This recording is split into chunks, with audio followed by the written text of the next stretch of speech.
So far, anong pagkakaalam mo? Yung bang Philippine Embassy meron ng abiso sa mga Pilipino diyan sa Iran tungkol sa evacuation, mandatory evacuation o anuman?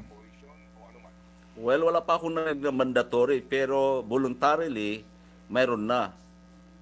So anyone who is willing, he or she can actually volunteer to declare na siya nga ay ready to be repatriated.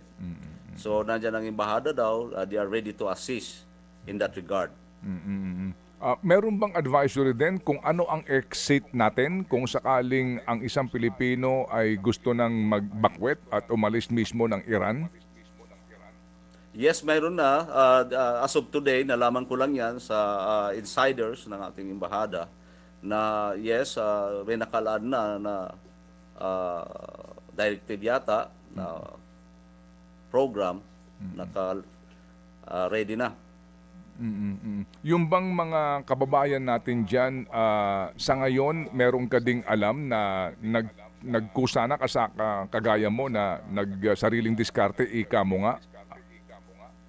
Yes, sabi ko nga ay kanya-kanyang diskarte. So, bago nga ako nakarating sa lugar na ito, may mga nauna sa akin. In fact, tinatanong nila ako, okay, kailan pa kayo mag-move? Bakit ninyo pa nafe-feel ninyo ba nakikita mga news? So, ingat kasi crowded na. So, may mga tips silang sinasabi pagka tawag dito, alis kayo sa mga ganitong oras, walang traffic, and make sure dala niyo yung card ninyo for your para kung maggagasolina kayo, dala-dala nyo yan dahil it's limited yung supply, ika nga.